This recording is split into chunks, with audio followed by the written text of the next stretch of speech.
I'm very excited to be here in this capacity. It's always fun to come back to Fuqua and to Duke. I love North Carolina in the fall, so all things wonderful being here today. And also very excited to talk with Barbara, who has an illustrious career, and she'll be able to share a bit about that, the outlook of the industry, advice to students and professionals alike. So also, I want to say congratulations to all the students in the Energy Club who worked diligently to put on a fantastic event today. So with that.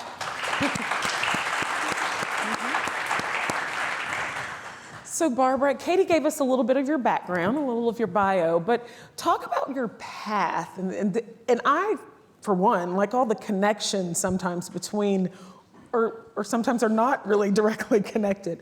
Talk about your path and your career path. Sure. So good afternoon, and you just heard some great advice in the last panel on careers and paths and stuff. So I was even taking notes. But let's see. I've worked for Chevron more than half my life, and I am not young, so that's a long time. And I'm a three-coaster, so I say that. I started in the East Coast, then I went to the West Coast, now I'm going to the Gulf Coast. I'm not aware that there's a fourth coast, so I've kind of got that done. But in terms of education, I didn't go to Duke, but I'm glad to be here today. I progressed a science path as an undergraduate and a graduate student, but I minored in history.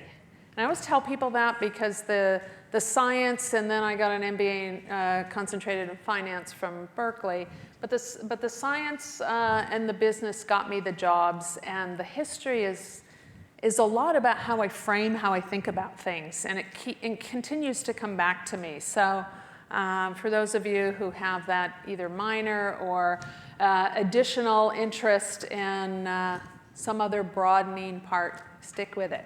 I got out of graduate school, and you know, in the 80s, for a PhD chemist, there were jobs in the chemical industry and in oil and gas, and as an academician, think tanks, and the national labs, and that was kind of it. There's a woman that's about the same age I am. She was employee number 8 at Genentech, so you think the biotech industry was just starting.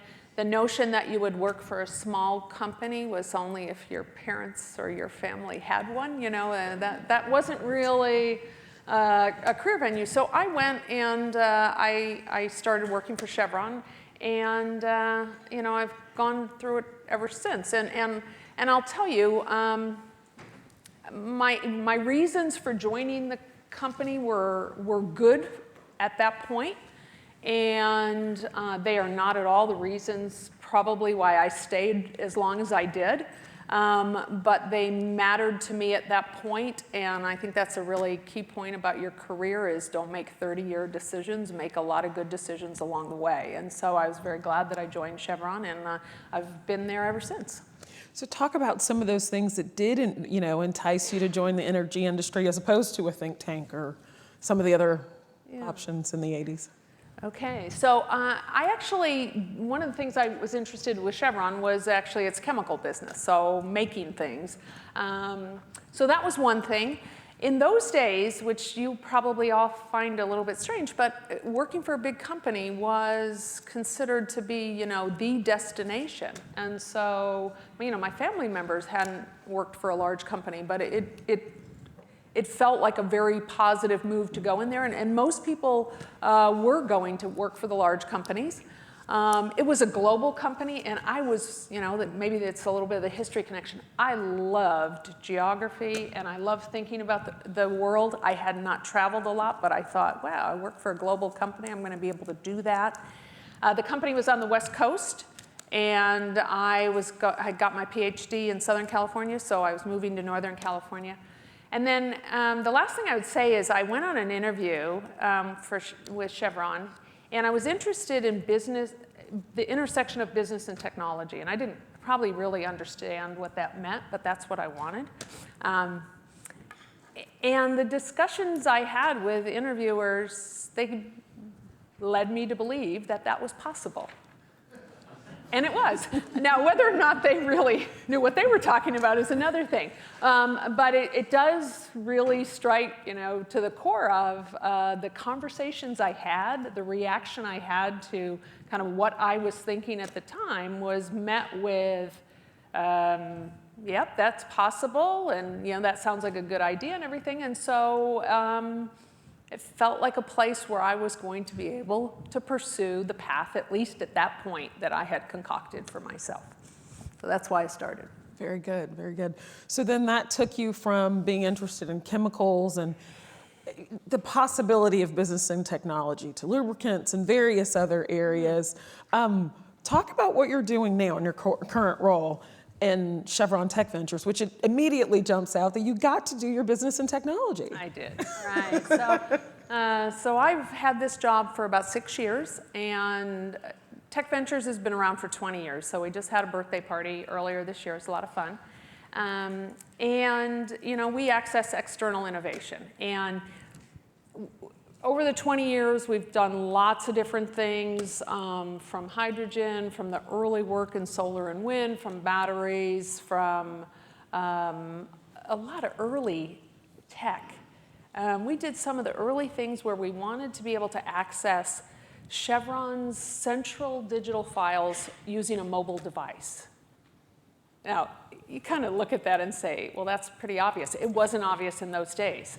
Excuse me.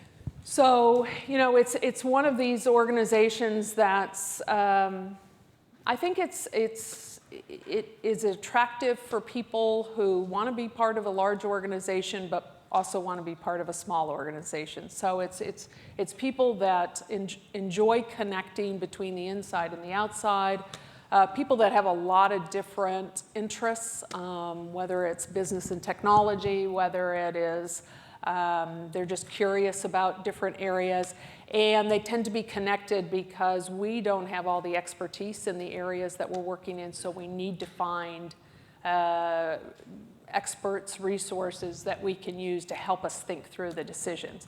So it attracts the innately curious, probably the ultimate generalists that want to solve problems in the energy space. So how do you go about thinking about those problems in the energy space? How do you make the choices and the investments for Chevron Tech Ventures? Yeah. So we think about two things. Well, we think about a lot of things, but we think about two things. One is how can we foster innovation, and then how can we integrate it into the mothership? And I do call it the mothership, and that's, mothers, it's an endearing quality. And I say this all the time. I said that a couple of months ago, and someone from a Korean company said, we call it the beast. I think mothership sounds so much nicer for your own company than the beast. But the reality is that you've always got to be thinking about, so what's your company going to do with this? And in terms of the problem sets we're trying to solve, there's a bunch of problem sets that you can identify today with your current set of assets. And at the highest level, it's about lowering costs, it's about improving safety, it's about lowering emissions, it's about increasing response time, all those kinds of things across your whole business. And you can see the problem set right away in that. You see things that are just on the horizon that you think could ultimately be incorporated into your business. A couple of examples of that. I mentioned the one where we had this notion that we could actually access our files from a mobile device. That at the time seemed so far out. But we're investing in more and more companies where there's just ubiquitous data and what that can do relative to how you intelligently run your business. But then we also have a whole set of problems that we don't see the intersection with our current business, but when we look out between now and 2040 or 2050, you see the energy industry changing. And I define the energy industry as anything that produces energy or consumes it. So it's pretty much everything, right?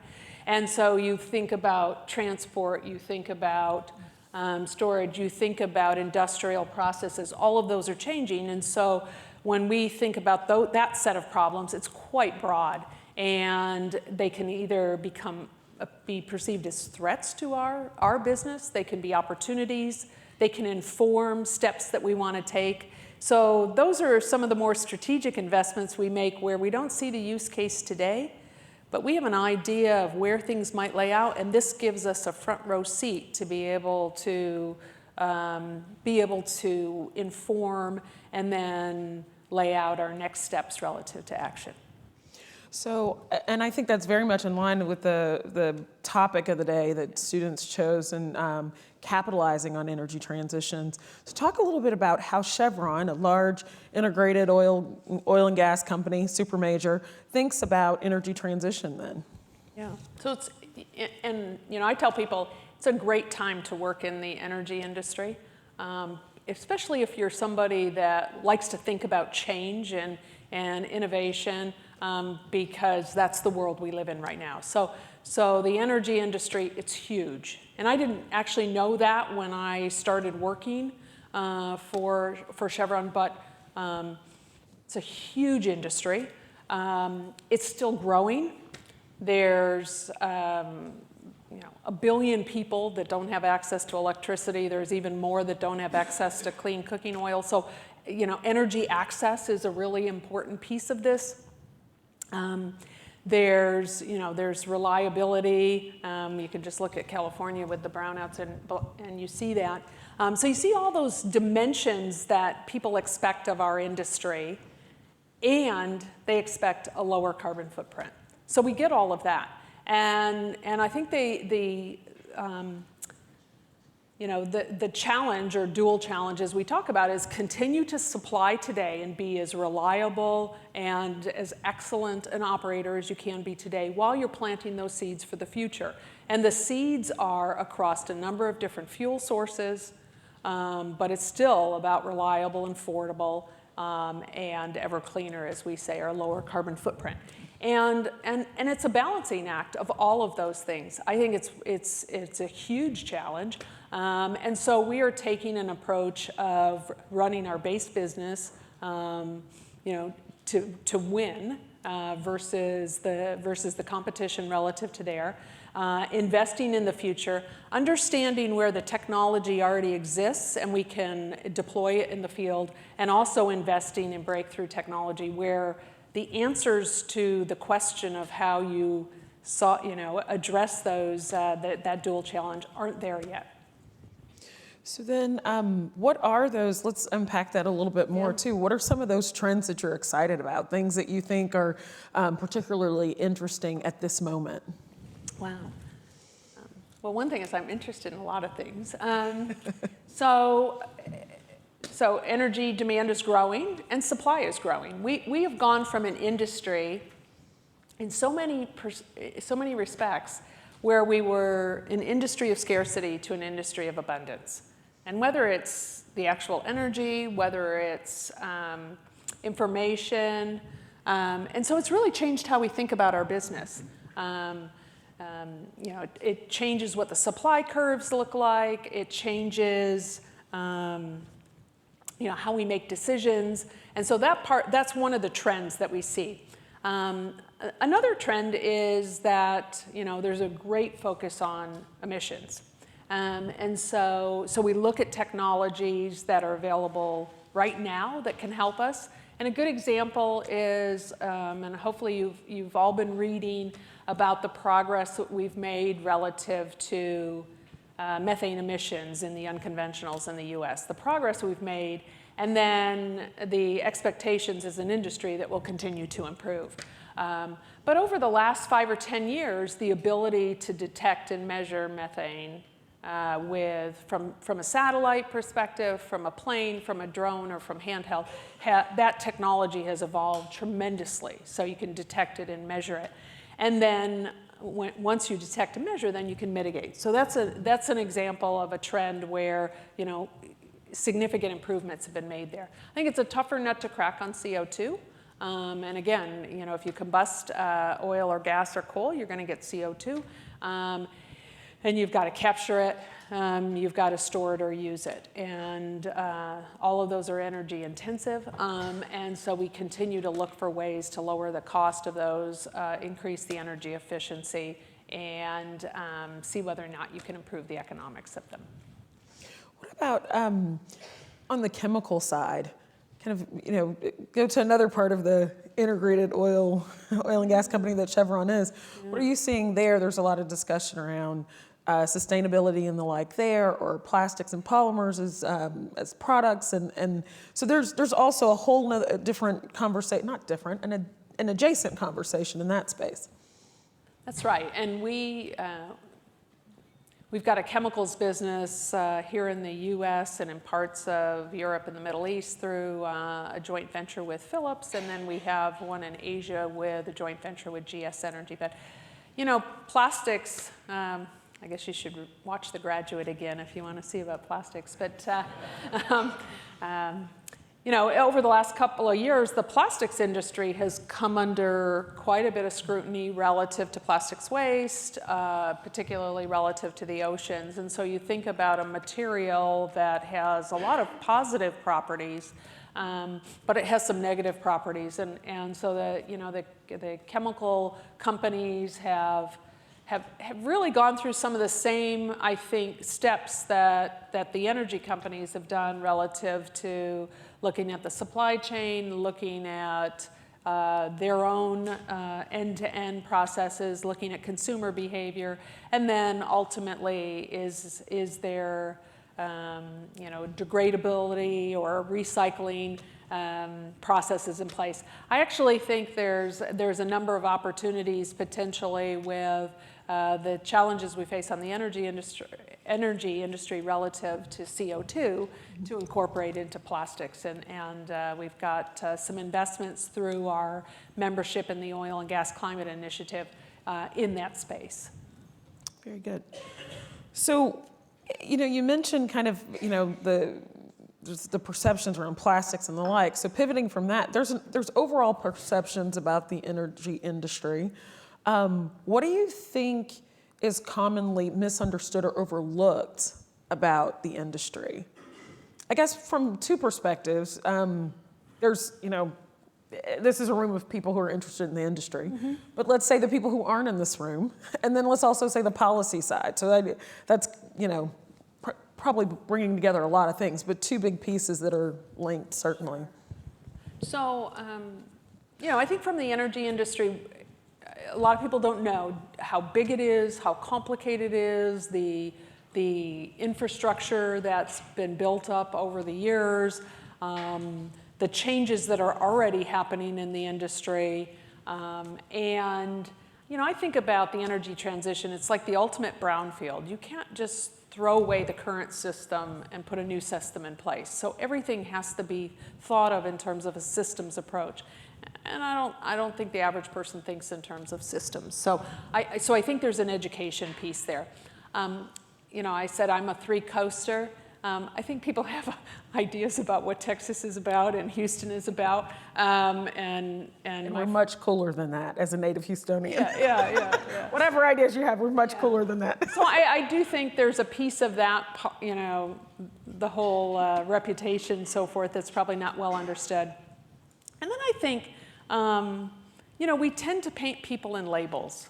And we say, the people in the oil and gas or in the energy industry, they must think this. Well, it turns out we have a pretty diverse workforce, pretty diverse set of stakeholders.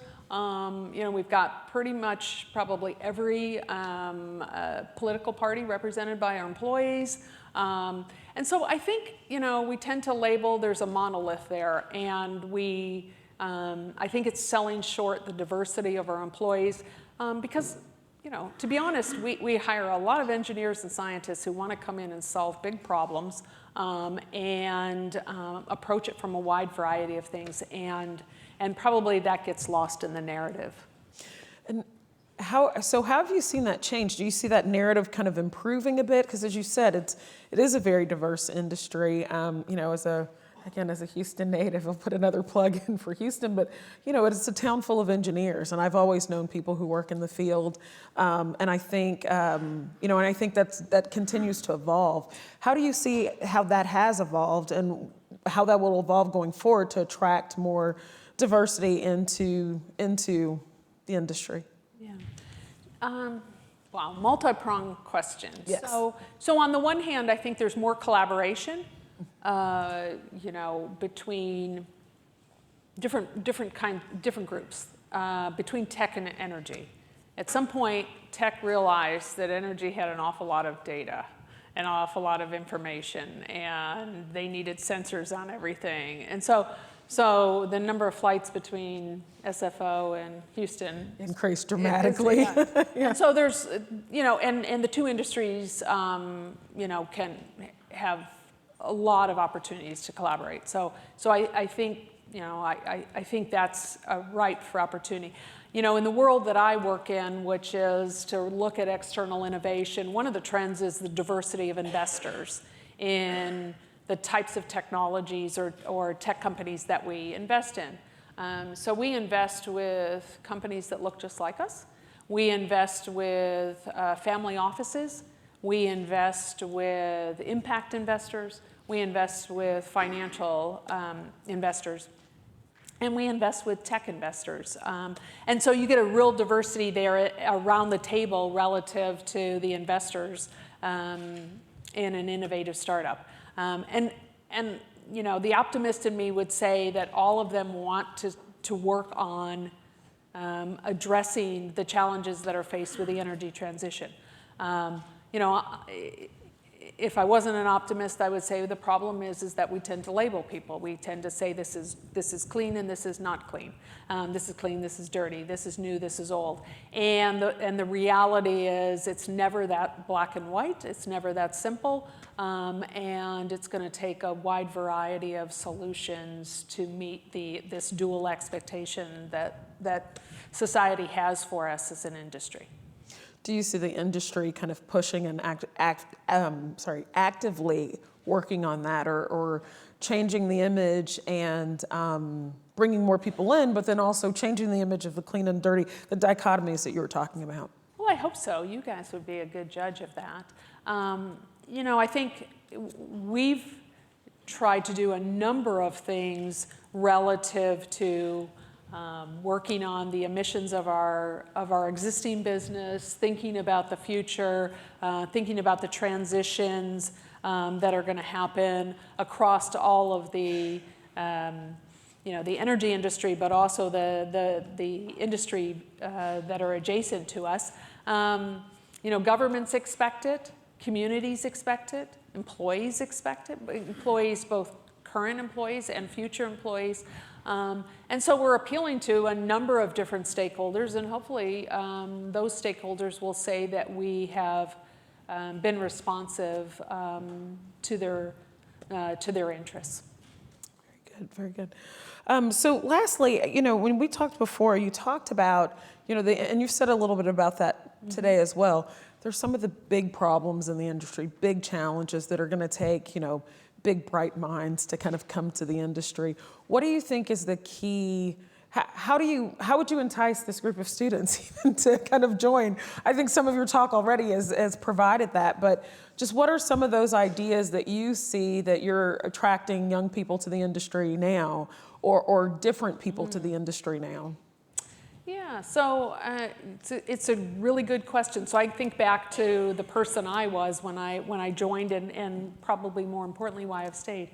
I think the energy industry is a really vital industry, and so you could work on problems. And I heard this from one of the people on the last panelist. But you could work on problems that really aren't that important. This is a really important problem, and it finds its way in lots of other adjacent industries. And Michael Weber, who's UT Austin, he just wrote a book, Powers in the title, I can't remember all of it, but he kind of talks about this hierarchy of needs. And to be honest, if you have energy access issues, all the other items, you don't get anywhere until you solve that one. So it's very vital. If you are a problem solver, whether it's on the business side, the technical side, the problems are big. The challenges are there. We want to hire the best and brightest there. Speaking of certainly for Chevron, we've had a long history of diversity and inclusion. It's a job that will never be done, but we've made great strides, and so we really think about kind of how people fit together as an organization and as a company, and that's been really important to me over the course of my career. It has been the work groups that I've had and the people. I actually really like the people I've worked with over the years in Chevron. That's important to me. The company, the industry, and I have all changed over the last 30 years, and I'm sure over the next 30 years it will change. So it's not a static environment. Very good, very good. So I'd like to open it up to questions from the audience. Someone has an iPad for me, I believe. We're doing them live. Or I could call on people, but I don't know if we want to go that route. I think you're supposed to use the QR code there. Oh, thank you. Very good. Okay, thank you. Okay, so let's see. Oh, and there are more coming.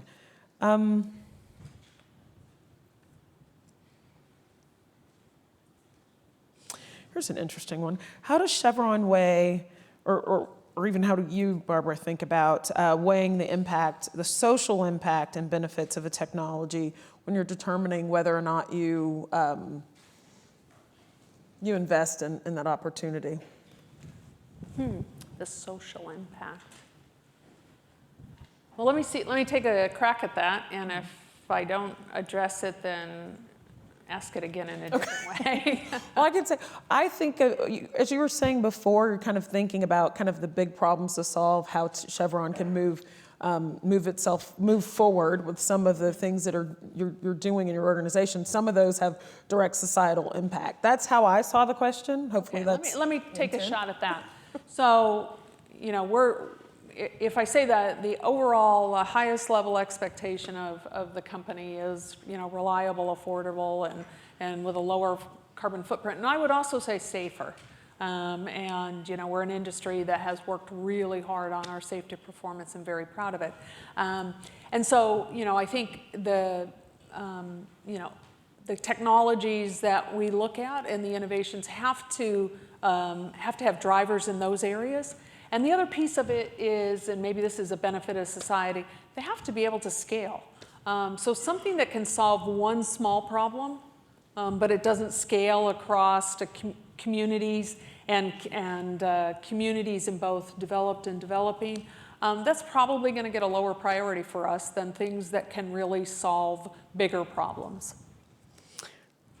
So here's another interesting one. Can you please share some of the most important lessons learned from both successful and unsuccessful portfolio company investments? Okay, yeah. Let's see. So we define success, maybe that's where I should start, in a couple of ways. An easy one is to look at the financial return.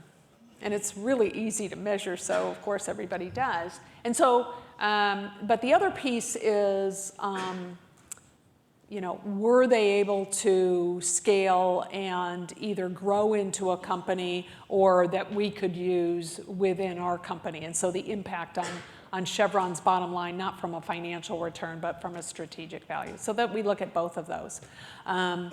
I think that some of the lessons learned were timing is everything.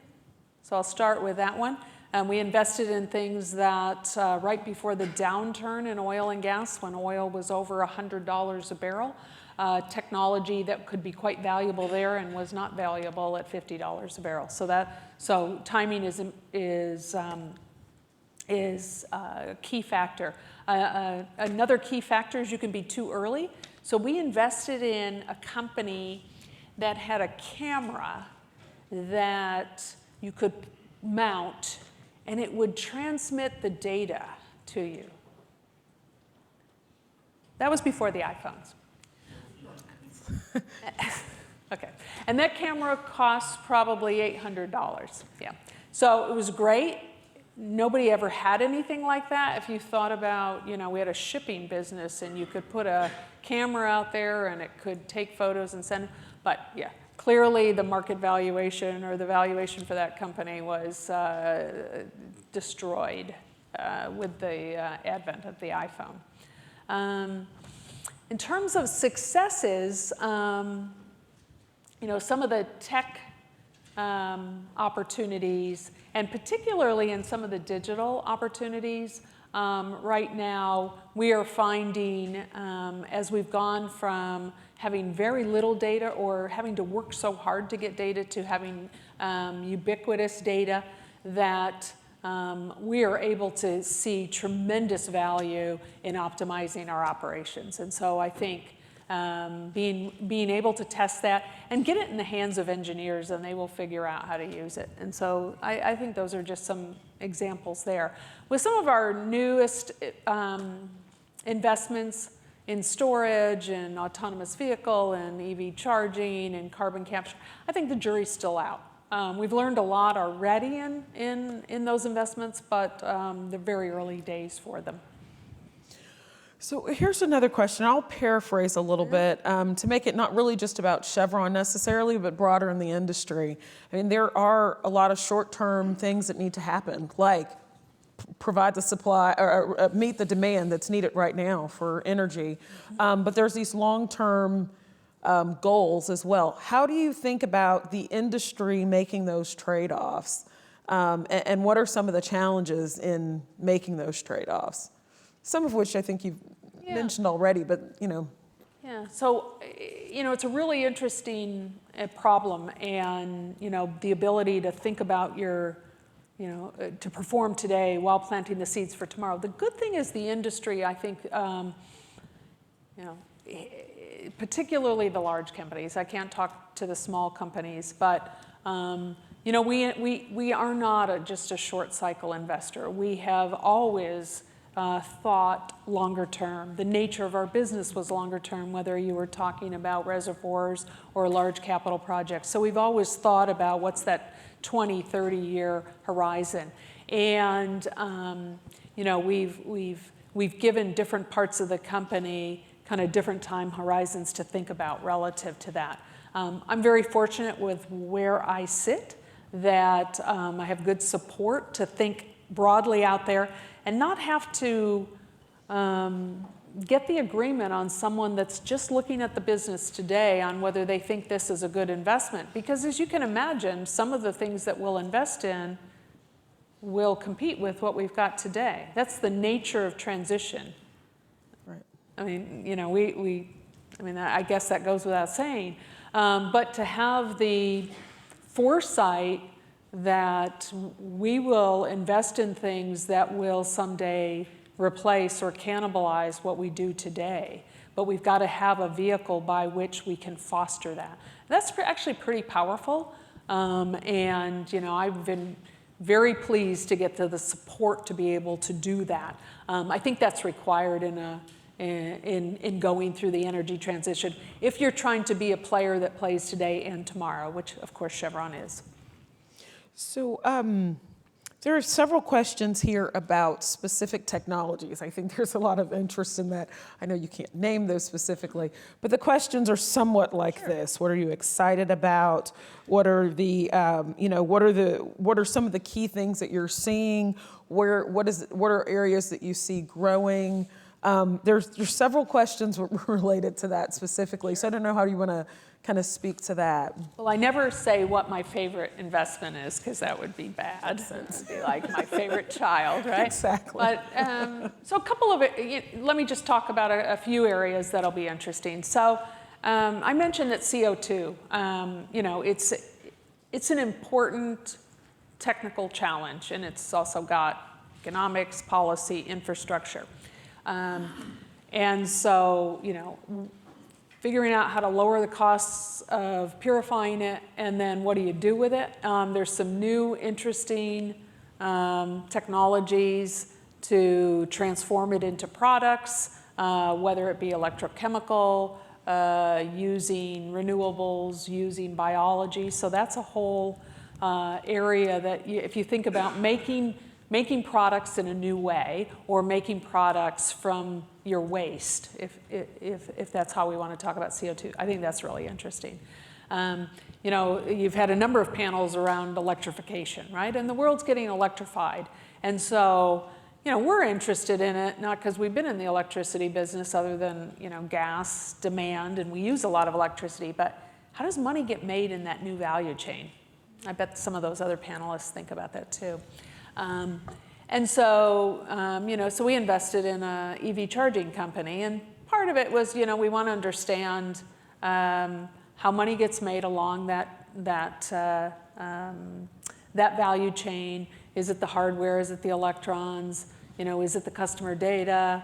Where do people charge? Is it a bottleneck, or does it come along for the ride? And you heard that from some of the players there.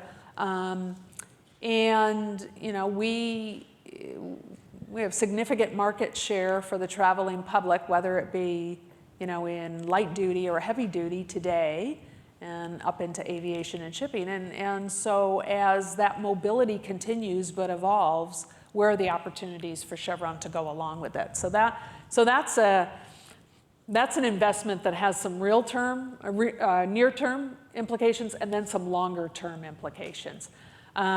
Storage, you heard a bunch of that today, and you know, we're interested in that from not just cars, but stationary storage, you know, grid scale, the intersection with EV charging.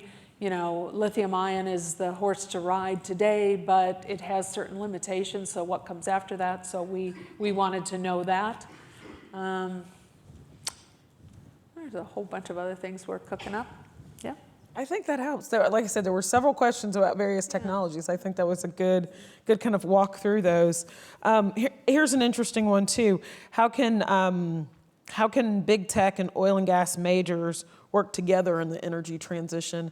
And I think some of that is already happening, and you mentioned some of the the flights to Silicon Valley alone. But yeah, it really has. You know, I think those relationships have developed.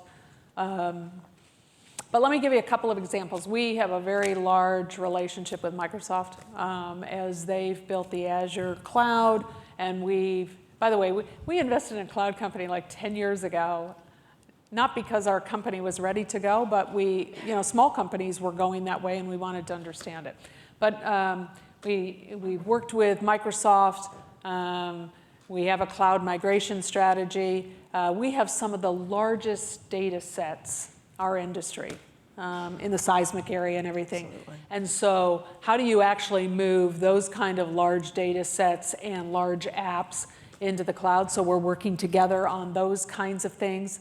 Also, there's a number of startups that have been spawned by the tech companies for apps and things like that.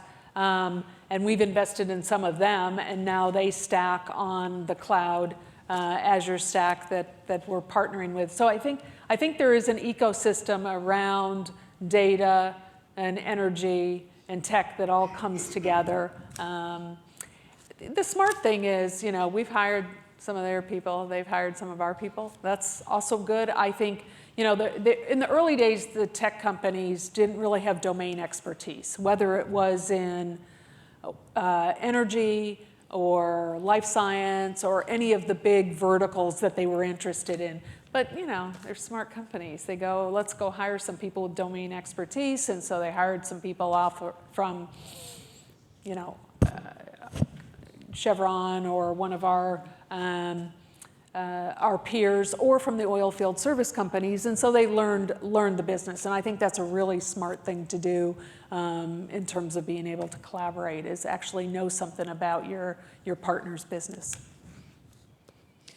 Here's an interesting question. I want to ask it as what percentage, but talk about how, well, I guess I do have to kind of ask that. My ad-libbing on the fly there had a little blip. Approximately what percentage of Chevron Tech Ventures remain distinct standalone versus being absorbed into the mothership? You said the goal, of course, is, accretive technologies for Chevron to use in business. Yeah. So let me see if I can do this. So sometimes what we're trying to do is build new suppliers. And so the integration into the company is actually to be a supplier to the company. Sometimes it's, a good example is we did all the early biofuel stuff. And our fuels business was not interested in that in the early days because it was fledgling and we were trying lots of things. But as they scaled, then they needed to be integrated in. So I think each one of them has its own graduation rates. And I have a belief that until it stands on its own, we keep it. So we incubate things for whatever time it takes. But ultimately, in terms of running a business, then you want to turn it over and graduate. And so, we've got a lot of examples of different time horizons depending on what it was we were trying to do with it. So I want to pivot a little bit. There's a group of questions around people and workplace, I think is the way I'd say it, and diversity and inclusion specifically. And so one question that you probably have been asked this question many times is, you came up in the industry in a time where there weren't that many women in the industry. And what was that like, and how different is that now from what you've experienced over time? Wow, yeah. Good question. So when I joined Chevron, well, first of all, I went to Caltech, so I was well aware that there weren't very many women in that area. Since it's late in the day, I'll just tell you, we used to say, so many men, so few worth pursuing, but okay. Even though I did find one that was quite attractive, and it was part of my history.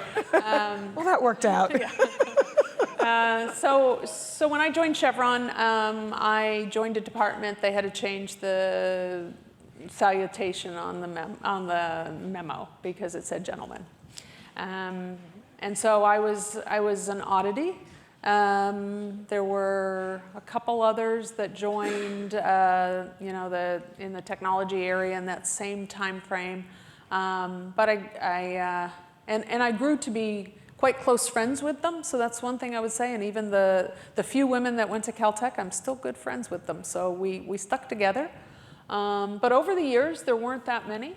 And particularly in line and technical, and running businesses out in the field and operations, there just weren't a lot of women. I think it's gotten better, and I'm pleased to see the numbers coming into the company and the numbers that are staying in those types of disciplines is growing. One of the things we've done in Chevron it does make me smile a little bit, but we've started this program called Men Advocating Real Change, and it's really a broader thing about allies and having allies, and that if you are one of in the majority group, if you can be sensitized to what it feels like to be a minority, regardless of that dimension of that minority, and you can help, and you see it's part of your responsibility to not walk by when someone in an underrepresented group is not being included, or you feel like it's not really being welcomed into the group, how much more inclusive that can become.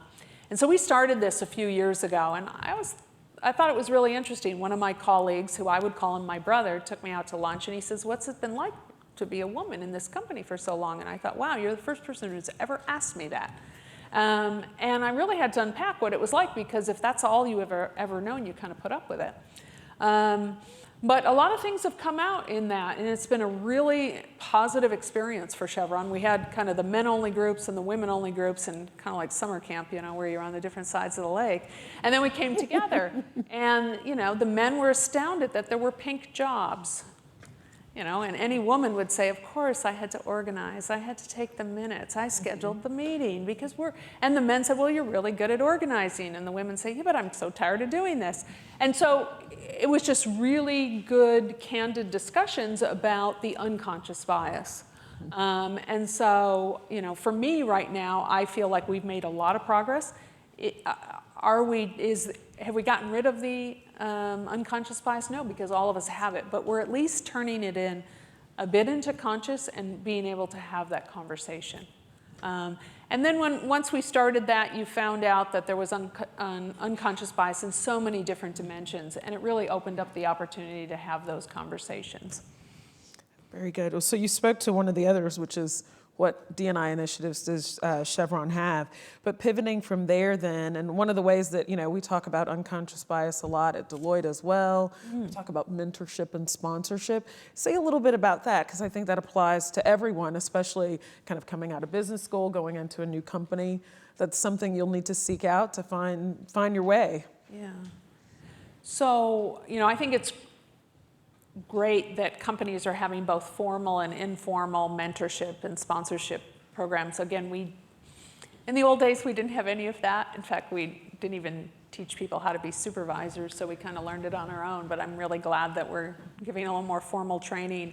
And I think the important thing is to have multiple people that you seek out to for advice, for feedback, for a sounding board. And, you know, build those folks around you. And really, I think the lowest common denominator in all those people are you respect them and you can listen to their feedback.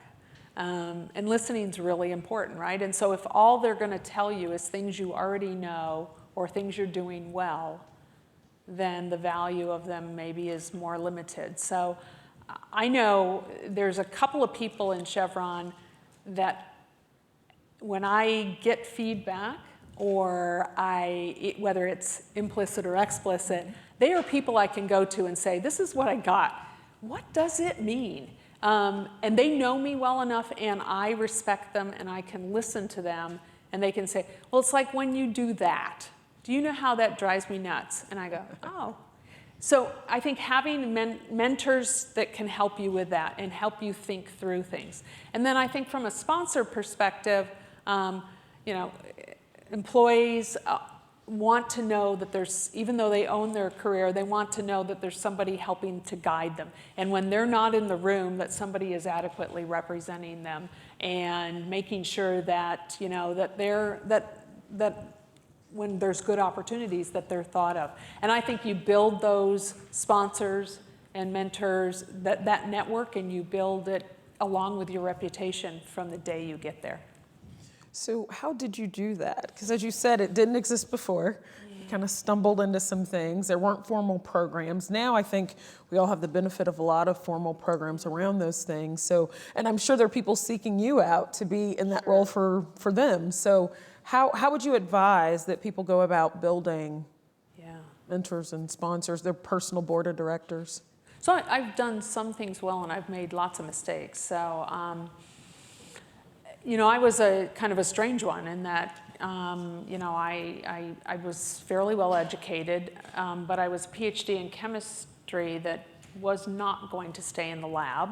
And I can remember a vice president at the time said, well, I didn't think chemists really wanted career advice because they just stayed in the lab. And I thought, well, oh my God, how short-sighted is that? You know, I saw a job posting in the early days. Again, maybe this wouldn't work anymore, but they wanted somebody that had an aerospace engineering degree. And I did bet on the come that Chevron didn't have a lot of those. But I thought, oh my God, I have a PhD from Caltech. I could figure this out. And so a little bit of it was to sell myself on somebody that I can climb steep learning curves. I still use that. I have a track record. Don't tell me I don't have experience in this. Look, I've learned lots of businesses. So for me, that worked. And almost every single job I ever, would go up for, I said, I understand I don't have the experience. If I had the experience, I probably wouldn't want the job. But what I have is experience in learning new businesses and kind of figuring them out. And I think that's the reputation I have. Now, I would say the other thing is, develop your network and manage your relationships and manage your reputation. And, if I could do it over again, I probably would have spent more time on that stuff. But I've gotten to a reasonable place doing what I've done. Very good. So I think of, one of your earlier responses with this next question. Do you recommend that new grads join a larger energy company or firm or a smaller one, kind of getting started in the industry? It wasn't something you considered then, and of course you don't work for one now, so I know it's... I don't even know what to say. When you're choosing a firm, you've got to look at the kinds of jobs that you're being told will be part of it. You look at the culture. Somebody mentioned before, your talents and your passions and your opportunities. The size of the organization is, wouldn't be that high on my list. It's more about the culture. And also, you can have a really big company and yet you have a wide space to play, or you can have a small company and work for a micromanager. So I think it's more about how much leeway do you have, how much space do you have to contribute, and does that fit with who you are?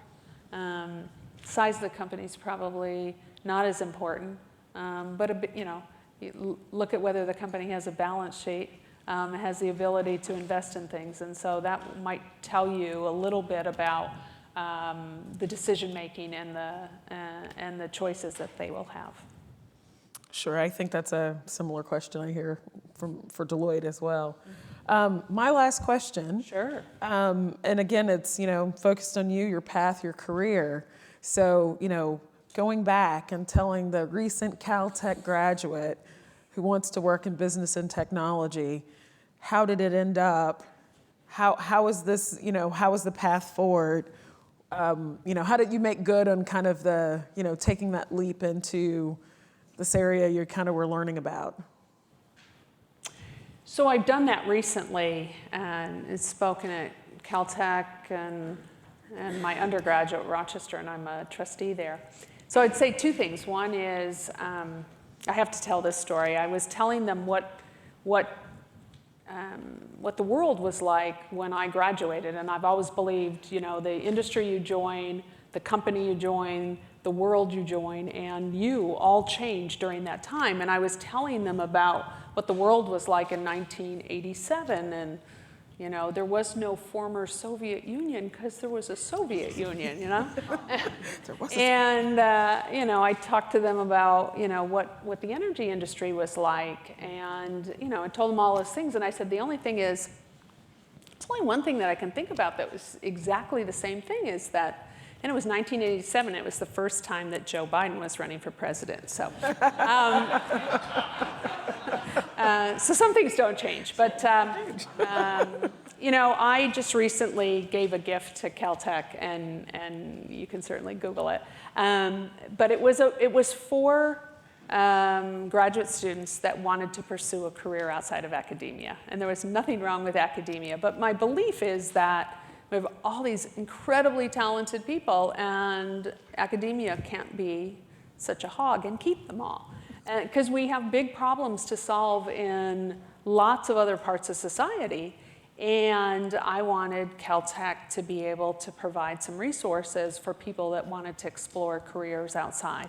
And of course, I used my own career as an example of that, where I went to a school where almost, it was very much reinforced that you would go into academia, and I didn't want to do that.